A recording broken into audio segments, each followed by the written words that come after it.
حضور علیہ السلام سے حرم کی جانب جا رہے ہیں۔ کوہ صفا کے قریب عبداللہ ابن جدعان کا گھر ہے۔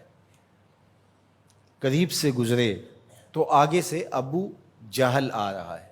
حضور علیہ السلام کو جب اس نے دیکھا تو بدتمیزی شروع کر دی۔ وہ الجھتا چلا جا رہا ہے، حتیٰ کہ اس نے ایک نوکیلا پتھر پکڑ کے حضور کو زخمی کر دیا اور آقا کے نازک بدن سے خون بہنے لگا۔ حکم جہاد نہیں آیا، اللہ کی مشیت ہے۔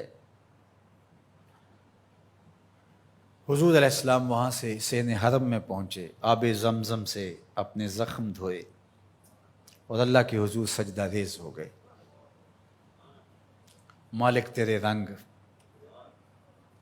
یاری تیری سونا پر ازمیشاں تیریاں اگ، سونا پرکھیا جامدہ ہے نال اگاں دے لگ۔ حضور کے چچا حمزہ بن عبد المطلب ابھی اسلام نہیں لائے تھے، شکار کرنے گئے ہوئے تھے۔ یہ جب شکار کر کے آتے تو بڑے اطراء کے چل رہے ہوتے، تو دو لونڈیاں آپس میں بات کر رہی تھی کہ اگر اس کو پتہ ہوتا نا کہ اس کے بھتیجے کے ساتھ آج عمر بن حشام نے کیا سلوک کیا ہے تو آج اس کی یہ چال نہ ہوتی۔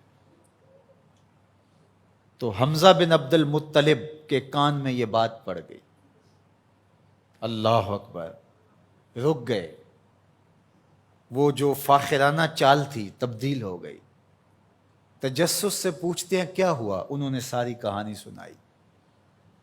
بس غصے میں آ گئے، کمان ہاتھ میں پکڑی تھی، اسی طرح سیدھا سین حرم میں پہنچے۔ صنادید قریش نشستیں جمائے بیٹھے تھے، ابو جہل بھی اپنے چیلے چانٹوں کے ساتھ ایک نشست پہ براجمان تھا۔ کمان کو زور سے اس کے سر پہ مارا اور کہا کیا تو نے محمد کو لاوارث سمجھ لیا ہے صلی اللہ علیہ وسلم۔ خیر ابو جہل کا سر پھٹ گیا، اس کے چیلے چانٹے اٹھے، لیکن بڑا کائیں شخص تھا ابو جہل۔ اس نے کہا کہ یہ اس وقت تو تنہا ہے، لیکن اگر سلسلہ چھڑ گیا تو بنو ہاشم بھی آ جائیں گے اور میں نے بہت سری زیادتی کی ہے۔ اس نے کہا بس بس بس چھوڑ دو، مجھ سے کچھ ہو گیا تھا۔ اب حضرت امیر حمزہ حضور کو تلاش کرنے لگے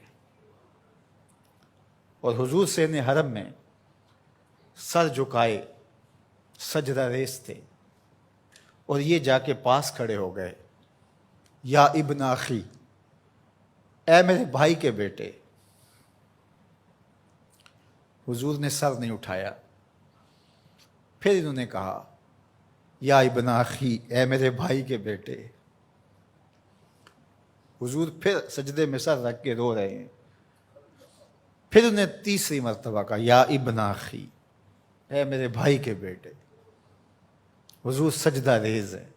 میاں صاحب فرماتے ہیں اسی کسے دے کچھ نہیں لگ دے تے نہ کوئی ساڈا دردی۔